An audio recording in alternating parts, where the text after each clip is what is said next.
You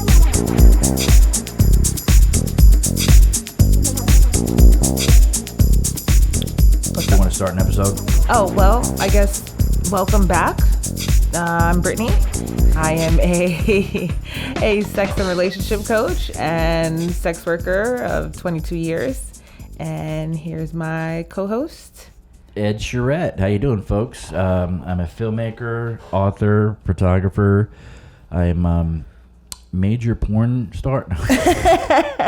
Hey, Yeah. What's your stage name? You know the term BDE. That was based on me. Oh, yeah. Just see that. I love this shit. We're gonna have your picture right next to BD. Anywho, welcome. Yeah, welcome. Is today's topic going to be? We talked about today. We're going to go talk about the ED. Speaking of the Big Ed, I actually introduced myself because in my line of work, when you're doing live sound or live lighting, you see so many people, and their names go in and out of your head like crazy. So you have all these crews coming in, and they don't remember your name by the end of the day. So I'd be like, I'm Ed, like ED, like Erectile Dysfunction. Nice to meet you. That'll make people remember for sure. Yeah. They're like, oh, shit. It worked for a bit. And then it was like, well, otherwise we got to go to HR now, Ed, so maybe not do that. I was like, oh, yeah, right. Shit. But anywho. Forgot about HR.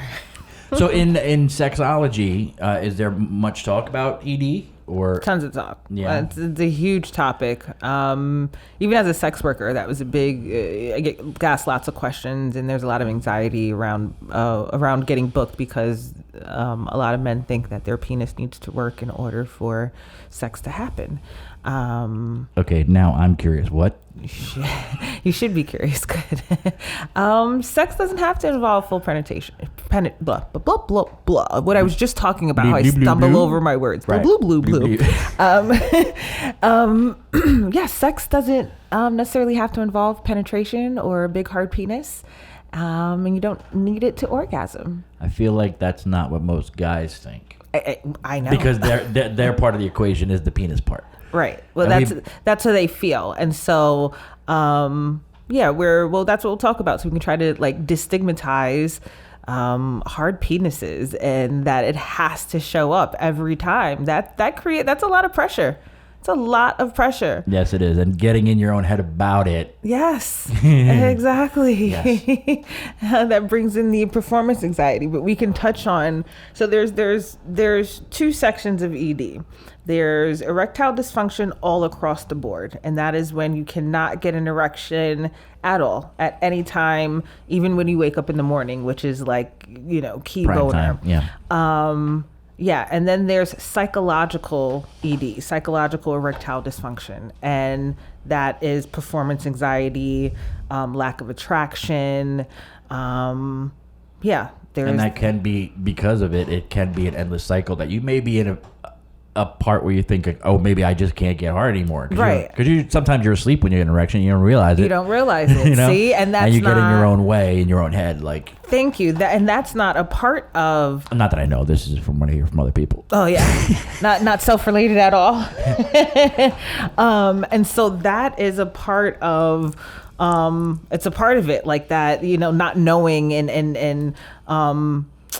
Yeah, a lot of men think that because they can't get erections in certain instances that they just have ED, and that's not. I mean, you may have psychological ED, but that can be reversed, and so if it's full across the board, you probably should see a doctor, because that's also signs of heart disease and prostate cancer. And so you absolutely should seek medical attention if you are not having any type of erection. That can be having a way more serious underlying issue. And now psychological ED, if you are having some erection, it may not be with your partner, it may not be in the morning, but it's happening. It's more than likely in your head. It's more than likely a lot that's going on in your head, but what weighs on your head and the psychological aspect of it can be disability, can be work, stress, kids not being able to find the time.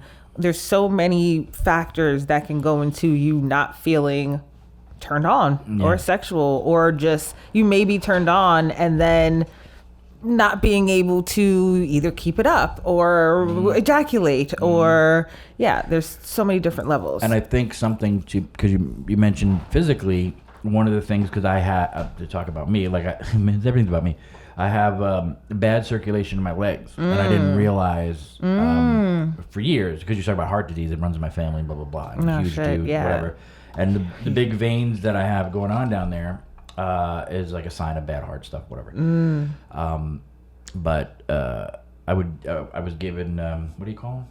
Compression stockings to help, because that's all they got, I guess, with modern medicine. That was my question. Like, are you? I could do surgeries to like, that was the thing. The doctor didn't want to, like, could you be basically just closing off veins? Oof. Yeah, that's scary. So compression stockings to help, like, the blood's flowing healthily down. It's just harder coming back up. So the stockings help, and that was something that helped my performance get a little bit better as I get older, because it's like keeping the blood flowing. Exactly.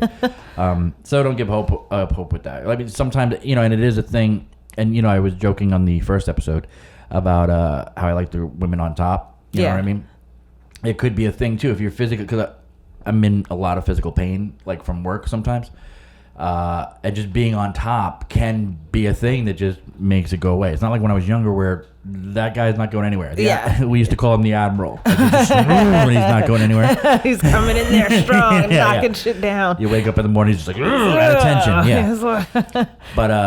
But you're up there, you're getting on your head, you're like, you're feeling it, and then it just doesn't want to.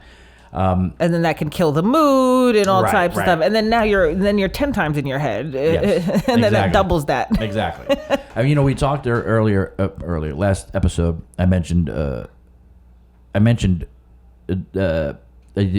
going down at one point when I was younger. And it was a connection issue that I had with this network connectivity issue.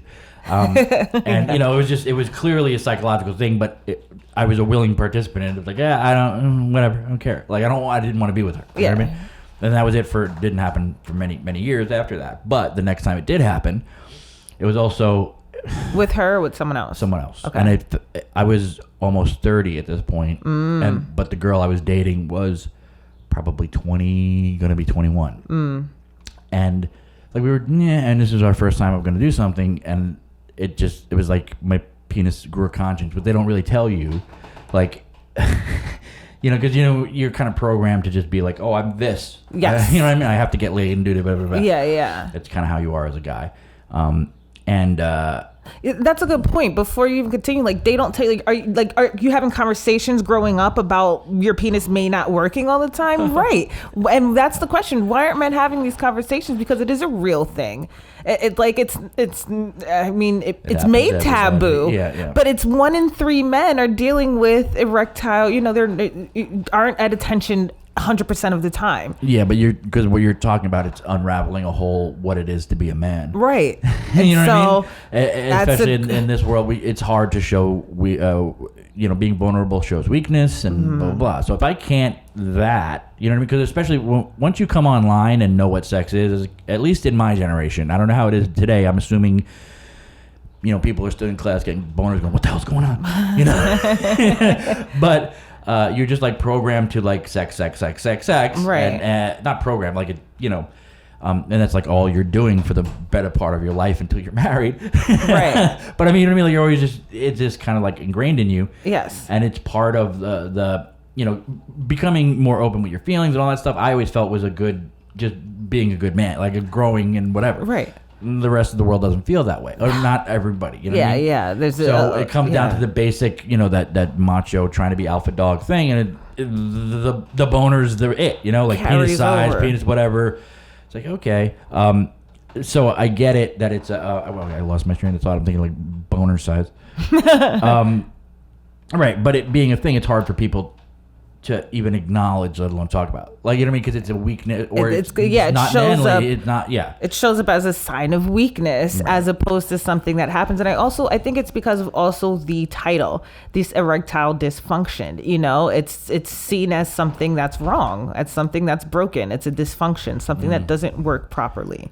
And And that word proper, you know, like, it's supposed to, where it's ingrained in your head from society and everything you read on TV and porn. Like, that's the biggest thing too. What happens when we start exploring our sexuality? We go online and start looking at images, or, you know. Desensitized, or that's what somebody had told me what they were desensitized to. You can be. Actual intimacy. You can be. Mm-hmm. So that definitely plays a big part into it, is like how much porn are you watching, and is it taking over, you know, like, is it, if it's but is it how much porn you're watching, or how much you're masturbating? How much, a mix of both. Okay. And also like how you're masturbating. So men often have a stronger we're doing hand gestures, by the way.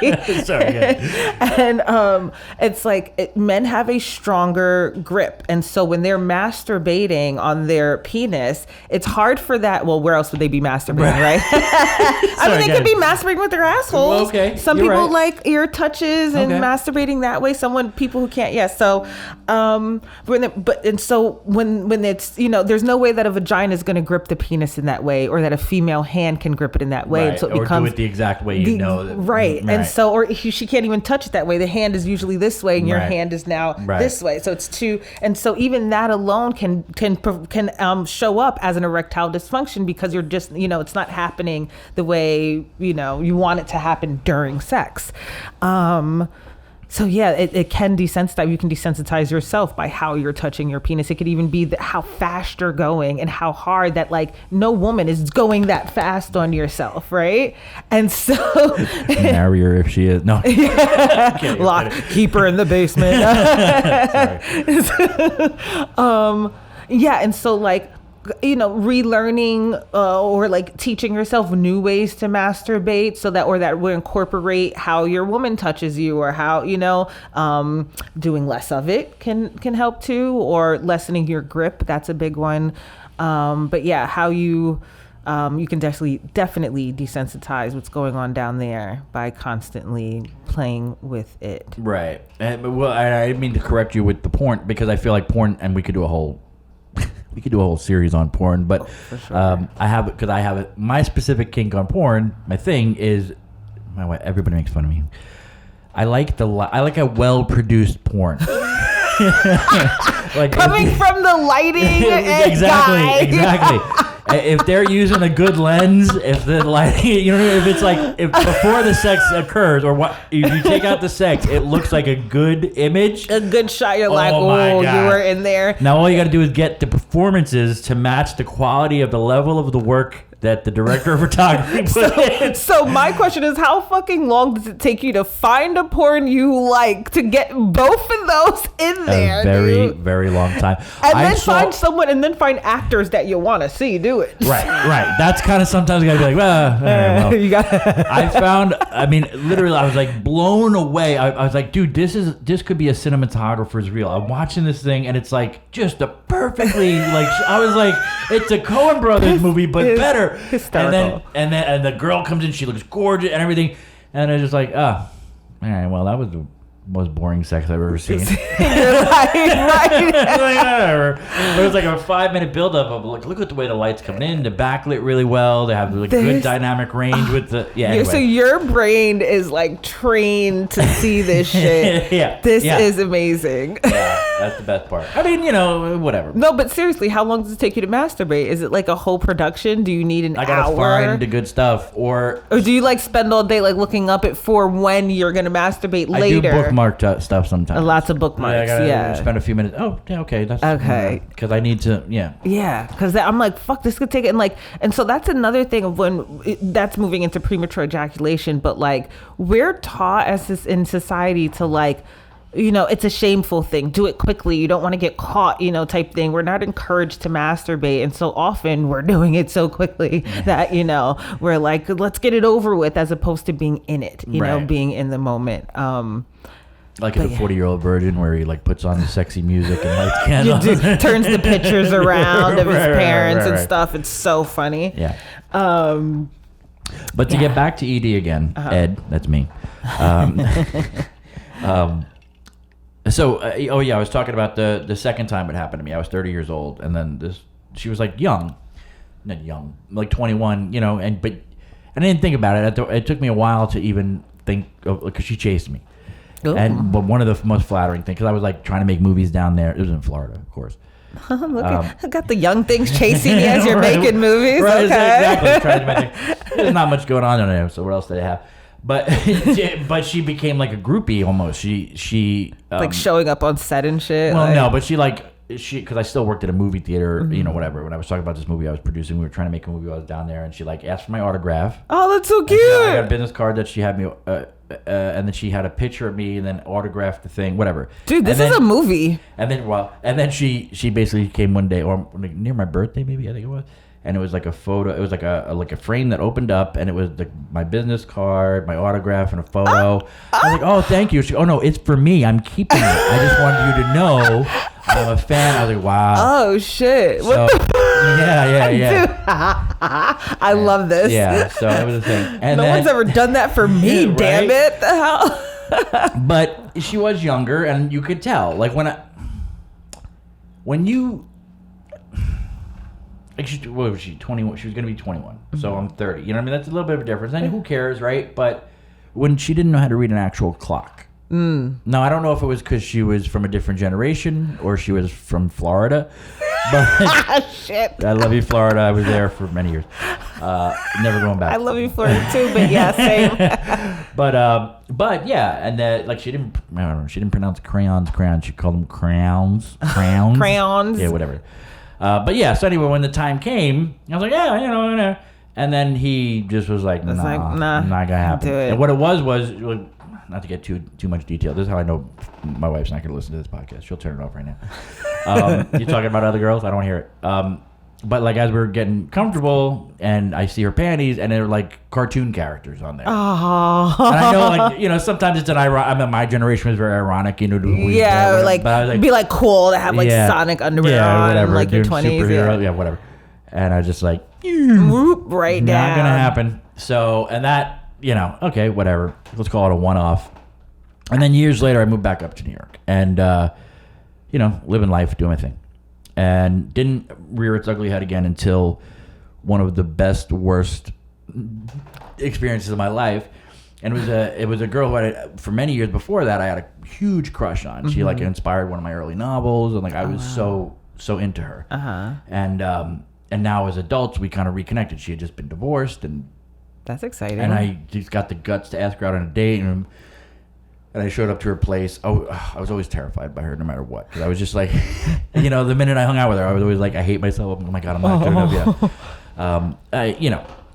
But then we go on this date, and things are going well, and then she's even like showing that. Oh yeah, no, we didn't. Yeah, I'm like, oh okay, yeah. But as soon as she came out of her house, she was already drunk. So that was one thing. So I was like, So that started me down a little bit of a path of like, well, can I? And then she was really, really drunk. By the end of the night, it's okay. I guess we're going back to her place. And I'm like, but she's really drunk, Ed. Do you want to be that guy? And I didn't. But then at the same time, we're kissing, we're doing a thing. I'm like, oh, well, now I'm that guy. I got to do it. But when I tell you, not only was it soft, right, which was embarrassing with the girl who I've been dreaming about forever. I've never seen it get that small. It was literally like shrinking away from her. Like a turtle head. Like it was like I can't explain it to you. And it's a living nightmare. You talk about the loop of like, because this is her, right? You're like, and I've been waiting for this. We're at this moment. I'm like, oh, and nothing. Not only is it not responding, it's going it looked like an inside out belly button at one point. It was like really going literally like going up into your pelvic area. It's like fuck. It was the biggest oh my God moment of my life. It was the worst. And no matter what, we're trying. She's trying. God bless her. Oh, man. And nothing. Eventually I ended up doing other things, like you said. Yeah. You can have more, and that was great, and that was wonderful. That I could use my whatever to and then I spent the night there. I held it's such a bittersweet. This girl I dreamt about forever. I'm holding her in my arms at night. It's a great whatever, but I couldn't do the thing, and it was just and we didn't go on another date after that. We did still talk and eventually hung out later on in life, but not in that capacity where she was just like wanting it. After that, I discovered CIALIS or whatever. Like a buddy of mine was big on it. I was like, oh, really? That's a thing? And I tried it. I was like, oh, okay. That's good to know that this is a thing. But I also, heads up for anybody. So some of them can cause you backaches, like really bad backaches. Oh, that's terrible. Yeah. That's not fun. Yeah, no, it's not. The Viagra gave me backaches. I tried it once, but that was a known thing. And does it give you backaches during it, after? After. Like the next day, you might have you can't get out of bed. Oh, some people have those side terrible. effects. I had that for a while. I had better results with this. Not Cialis. I think Cialis was one that came. One of them always gives me headaches. Like I have sinus headaches. So the day after. So it's like a almost, but I don't think that's a sacrifice people want to. Yeah. I don't the know. guy at the store who sells it to me is like, yeah, no, but it's worth it. And I'm like, yeah, I guess. Okay. But even if you're not, I mean, not to be this guy, but even if you're not suffering from it, it's still fun to try. You know what I mean? It makes your experiences a lot more fun. You could have a lot of, but it's a different, you know what the weirdest thing, I was explaining this to a couple of female friends of mine at the time, it's a different, I try to explain it, like when you get a normal erection, it's like, if somebody touches it, it's like, oh, you feel it everywhere. It's like, oh, that, and the medicated version or whatever, it's just, it's hard, but it's like, it's not the same. It's not as sensitive. It's still there, it's still doing its thing, but it's a little bit different, which is probably why people last longer on it. Yeah. Anyway, but yeah, so after that, after the inside belly button moment, I tried that so that it would be, and it helped me get over it took me a little bit to get over of it. Yeah, because it haunted me for like a year. Oh, wow. And it took me a while to get over it. And then it was like, okay, well, I'll take the pill. Pill, great, works. But then it was like, what can I do without the pills? And then it became a situation of making sure I could. Making sure that you could, that you can still. And as you say, porn ends up being a thing. Like if you get too down that rabbit hole and you're like, well, I'm just jerking off or whatever I'm doing with my life, I gotta stop. Just cut back for a few weeks, months, whatever, and just let it like what are those sticks where they find water? That's what the guy's penis ends up becoming. And it just goes and finds the next target. Finds the next thing. Yeah. Gotta find the watering hole. Literally. Yeah. Yeah. No, that's interesting. The from the first story with the younger girl, it's like totally like it to me. It sounded like you were just totally mentally like that's where that sapiosexual part comes in, where like you just weren't mentally stimulated with her. Yeah. And I feel like the second situation was like there's so much pressure, like you had built up so much in your mind surrounding her, and then you finally there, and it's just like huge pressure to perform, which is a big thing for men. They're giving this huge pressure to have a hard penis to perform. There's like, I don't know any porn that comes up with a flaccid penis, right? And why is that not? Right. No. I'm sure there are videos, but I'm sure you have to like search for them, but it doesn't come up the mainstream of porn. Of what everybody watches is like different ways to have sex with a man who does have a penis that may not be hard, and like how do you maneuver around that, and also how do you have these conversations with people? How do you have conversations with your partners or new partners? It's hard, it's difficult, but I think that what can lessen the fear when you are, especially with new partners, or even with old ones, but is bringing it up, is letting them know that, hey, my penis may not show up all the time, and this isn't a reflection on you. This isn't making it, helping the other partner feel better, and bringing. You were going to say something. I think that threw me off. No, because I was like, I don't know. Other than a situation where this kind of stuff like is being taught, I don't see somebody on a first date. You know what I mean? I don't see that being a thing. So like, I don't know any guy that would.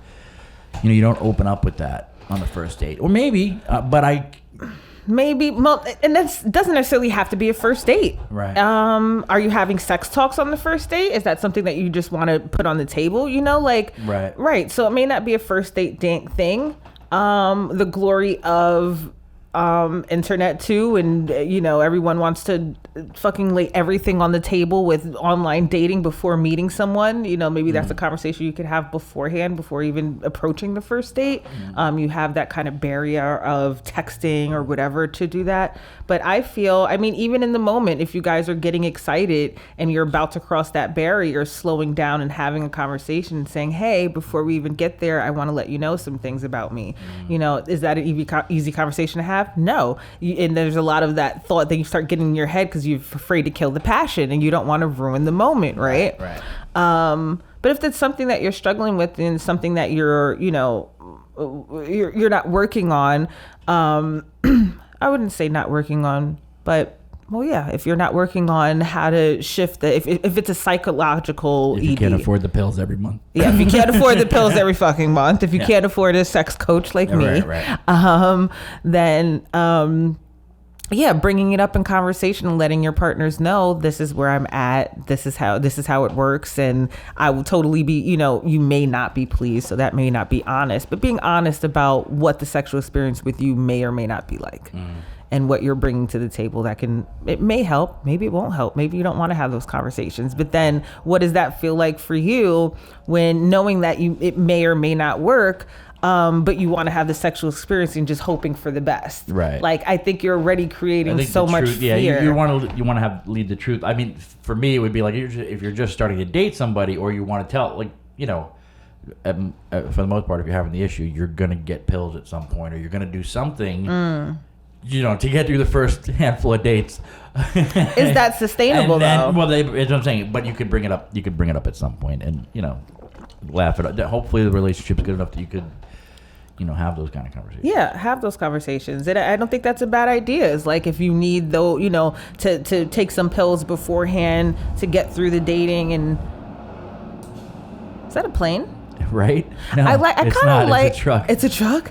I kind of like the like, I don't know, the back. We're in New York, so I feel like that's what you're gonna get in New York. You know, like brings the authenticity to it.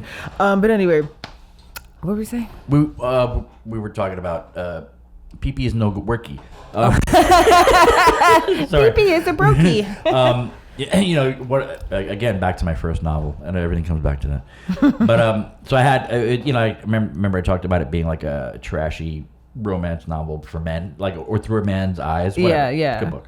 But one of the things that people commented on, a couple of different people, where they were really shocked by, because there's an encounter with somebody, you know, where they couldn't perform during it, like it just happened during the thing. And by the end of it, they do get it up, but they couldn't in that part of the thing, and it was like.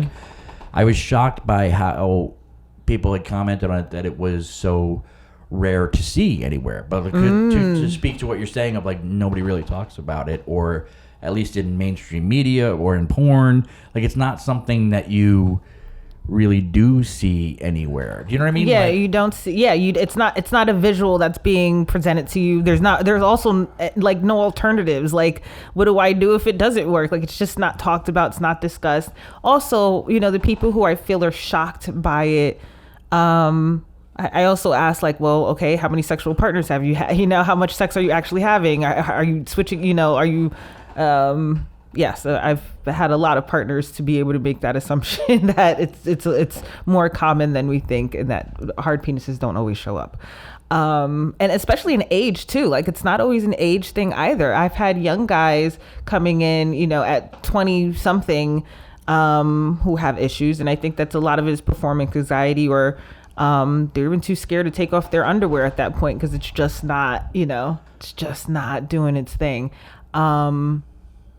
And that's always okay with me. I'm always like, you know, it's okay. I try to bring in the idea, like, hey, I don't need a hard penis. But I realize a lot of men kind of write that off. They're like, yeah, okay, whatever. I know you say that. Right. But I'm just like, no, you don't understand. I will hump your leg right now. I'll hump your knee and be like satisfied with that. I don't need your hard penis. I will grind it on your flaccid little penis. Like, that's okay with me. I've learned ways to sexually get myself off, which I think helps as well too, where I'm not reliant on just a hard penis. So also sexual education in women needs to be explored a little more, not only men on like how to navigate having a softer penis, but also women who are like, hey, maybe my partner can't always show up. How can I get around that as well? So I think it's a two-way street on like getting it out of your head that it's not the key factor, and it's so much pressure on the man.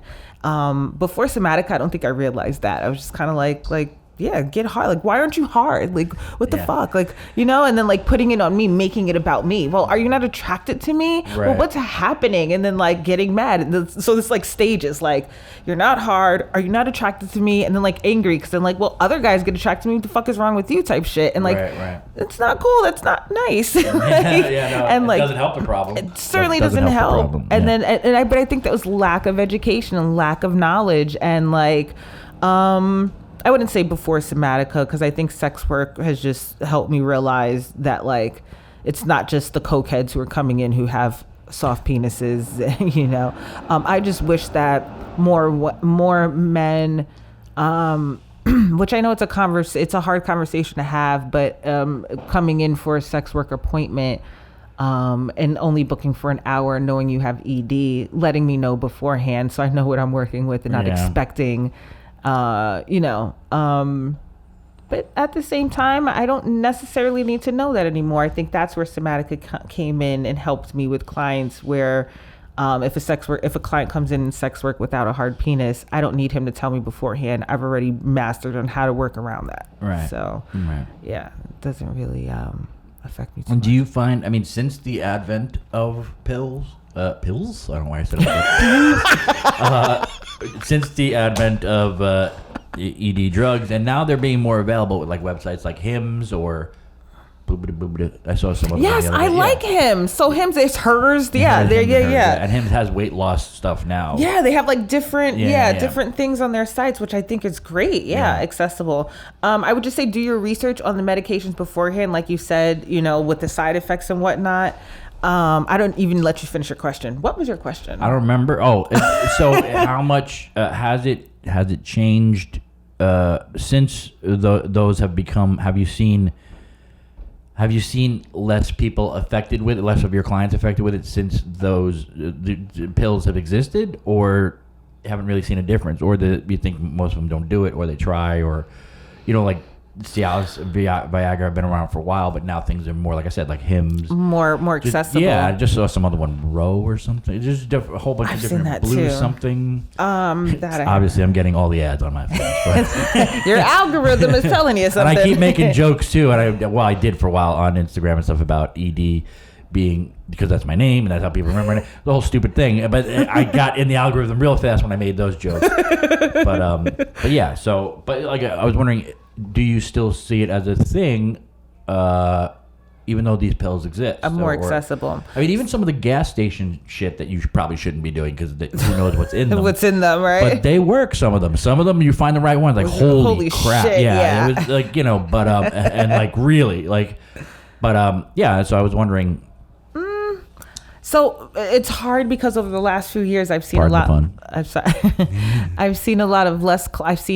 less clients, and so to kind of make that assumption when I was seeing, when I was working 9 to 5 Monday through Friday with like an open door to clients, wow. I think I could make a better assessment then. But now, I'm seeing so far less that it's hard to really tell. And then also like, yeah, the men who are taking it aren't actively telling me, oh yeah, I'm on Cialis or I'm on this pill or whatever. So I wouldn't be able to really make that determination. I just know, Wow. It's so clear. It's actually kind of awesome because it's like, I've never heard. That must be a plane, right? Yeah, that's definitely a plane. Yeah. This is what it's like shooting a movie. Like we were doing dialogue, we had to stop, restart again, and just be like, like we can make it work for a podcast, but you can't be in the middle of a scene, and be like, oh, right. So we know never to record a fucking movie here. So I don't know that determination. Then I'm trying to think in like my personal life or,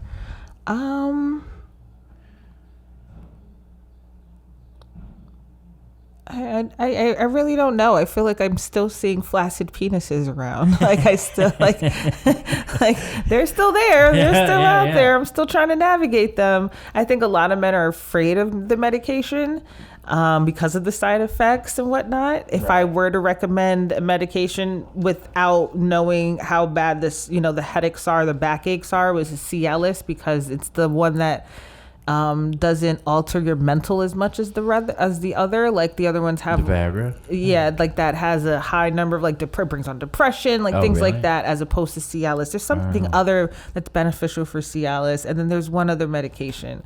When it comes to me, I will say it, but yeah, I would just say like, I don't know, I haven't really seen it change myself.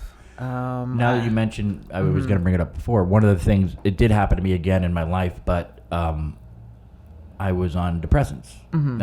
Oh, that's a big one, yeah. And one of the antidepressants I was on, I think it was Wellbutrin or something. Poodle there, yeah. Couldn't at like, all, yeah. But like the urge to is there, like you want. Oh to, yeah, like, I mean, pretty much the urge is always there. Like you're just stuck in your own head. But yeah, with the medication, that was a side effect that I had to talk to my doctor and be like, I can't be on this. You got to find me something else because I need to be able to. I wasn't even dating anybody at the time. It was just like I need it to work. Yeah, I need it to work. Yeah. And because that could affect you whether you're dating or not. Your penis not working. You won't be able to date because you'll be all fucked up. Especially when you're single, dude. I gotta jerk off today. What the fuck? I gotta get through this day without killing somebody, please. Yeah, exactly. So I had to. I talked to my doctor, and they changed that. And within like a week or two, I was back to up and running. Oh, yeah, good. So good. Wellbutrin, I think it was whatever antidepressant it was. So there are medications that have that as a side effect. So it is something. If you're having issues, definitely talk to your doctor about those possibilities. Yes, you know for sure. It's getting medications that don't affect the penis. Right. Absolutely, that's what I was going to say. Yeah. That is a huge one. Is looking up the side effects, looking up, and then test and trial and error. Yeah. See what works for you. See what doesn't. I did do the over-the-counter stuff for a while. Like gas station over the counter? Yeah, it was a convenience store around from my house. I can't remember the name of them, but there was a few. Some of them were just like, ugh. But there was one that worked, and I made sure I took that shit. Even if I wasn't having issues or whatever, but like I think there's a chance of me getting into them now. I'm taking it. And that was a big that Brandon Queen. If I go to that store, I'll be like, oh yeah, that's the one. But I mean, I'd heard or seen things online where it could be all kind because it's not FDA approved. Yeah, it's not we don't know where those regulated. chemicals are coming from or anything like that. So I feel a little safer with things that are coming from like.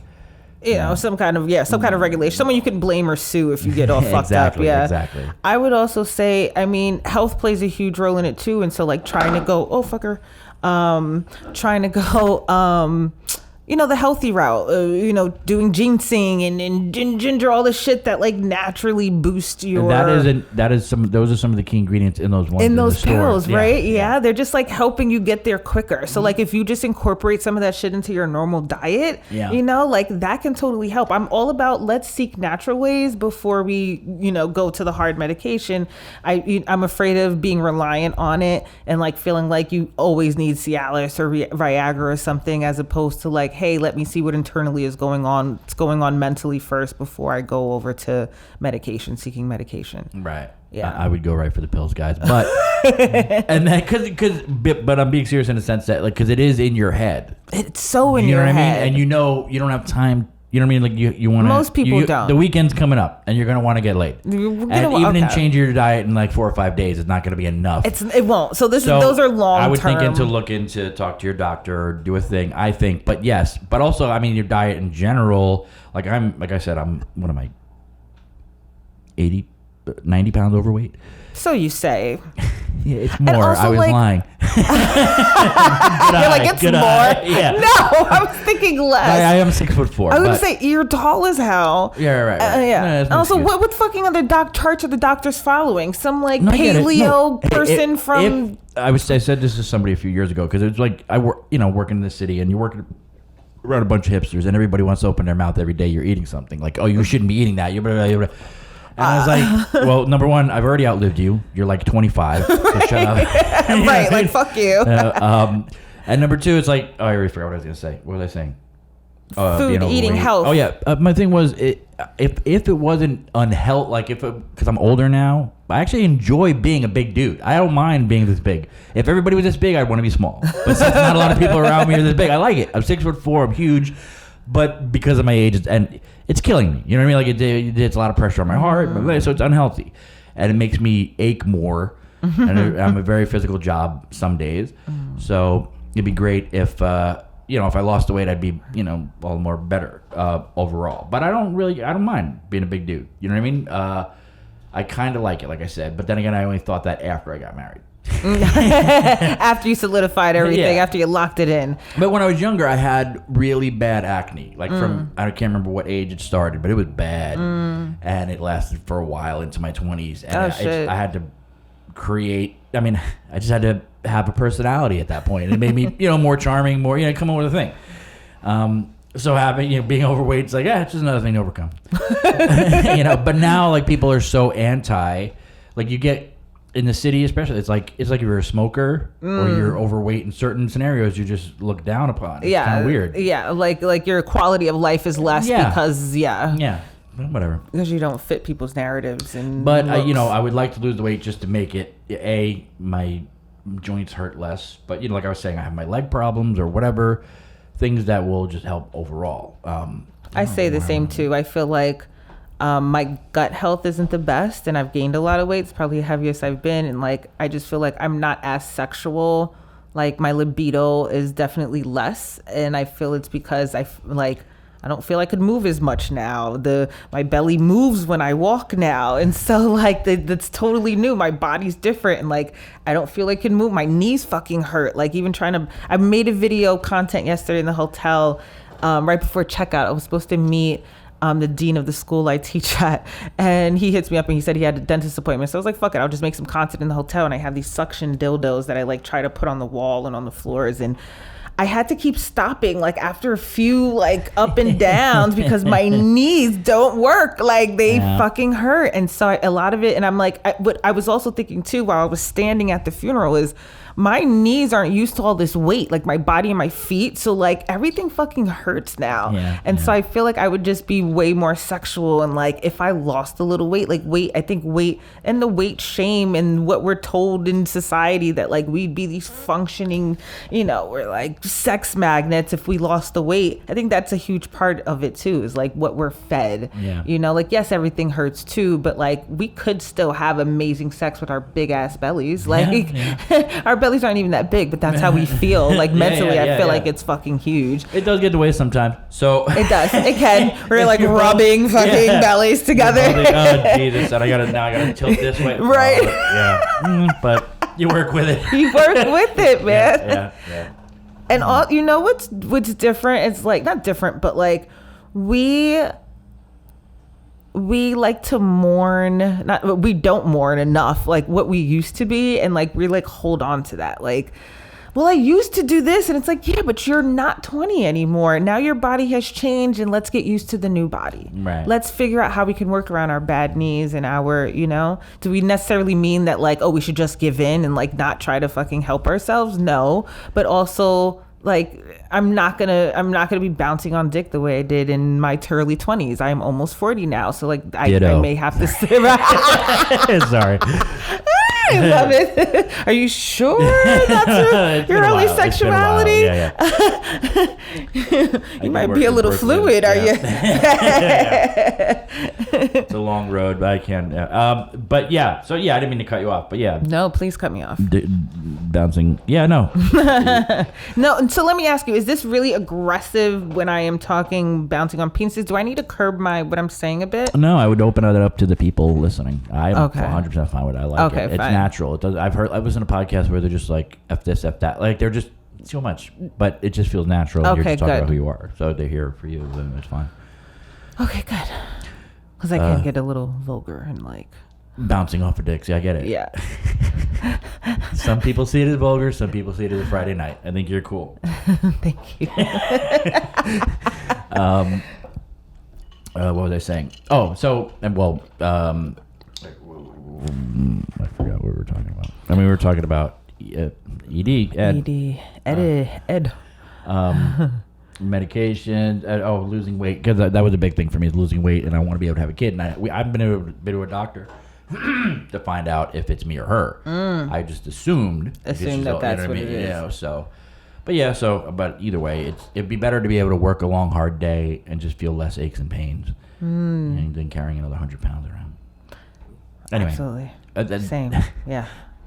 I was gonna but I can't cut my penis off, so it's got Meaning that I had a big wang. And that's where the extra weight was coming from. Oh, I didn't get it. It didn't register. Oh, That's shit. okay. I apologize. I spit it out. It didn't really. I get it now. Pardon the pun. But any hooge. Yeah. 3:40. I don't even know. We're talking for almost an hour. That's good. Yeah, like that.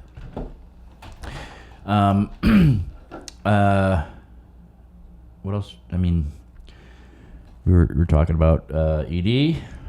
Yes, ED. How do we wrap up the ED episode? ED solutions.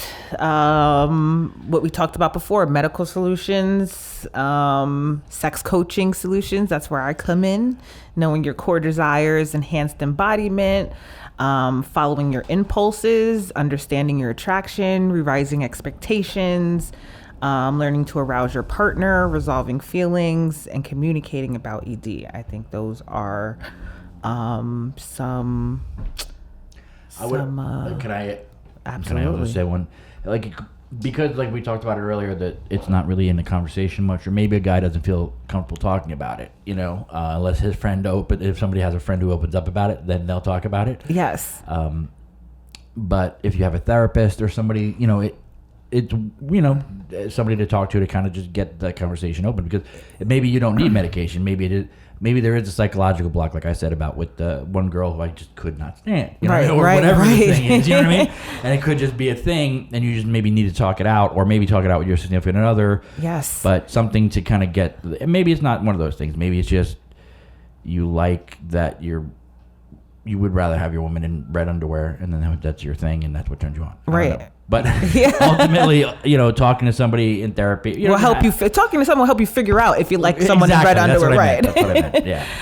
Yes, absolutely. Talking about it, talking, finding a safe space that you feel comfortable talking about it. And also, I like the idea of changing the name of erectile dysfunction and calling it unreliable erections.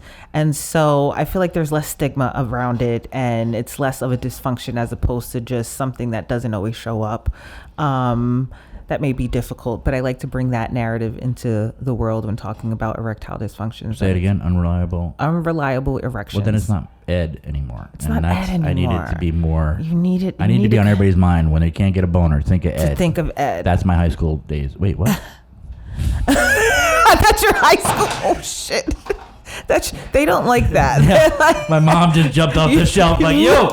His mom's picture literally just jumped off the shelf and was like, hey, Ed, hold on. Yeah, watch your mouth. Whoa, wait a minute. Talk about my young teen boy. Yeah. Oh, shit. Now you're doing it. Shit. Yeah, that's a sign. It's a sign we should end the podcast. Yes. But yes, talking about it, finding safe spaces to talk about it, changing the narrative from a dysfunction to something that's just unreliable. It's an unreliable erection. It's not a dysfunction. There is nothing wrong with you. It is more common than you think. So if you talk about it, yeah. It happens to everybody. Don't worry about it. Exactly. It happens. It's all right. And it's okay. We can find ways to have fun without it. You don't need your hard penis. There's lots of things. We have other body parts. Use them. Okay. Thank you for joining us. Thanks for joining. If you have, by the way, any other ideas or things for it, for the unreliable penis. Unreliable erection. That's what I said. We'll put it in the comments. I'm saying yes. And can they comment on this? They should. I don't know if they can, but if they where are we posting right? it? And YouTube. Yeah. They should be able to comment on some of the platforms we decide to post on, or wherever they'll. Okay. Well, yeah. Leave your ideas there, yeah. And then also any topics you want us to cover on the next one. Leave topics, ideas. Yeah, we love the feedback. Give us feedback so we know what you want to see. Sounds good. See you later. Peace out. Peace. And cut. The Love Hard, Talk Dirty podcast has been a presentation of Back on Clock Productions, produced by Brittany A. Moore and Edward Charette. Theme music by the Chapman Brothers. Peace.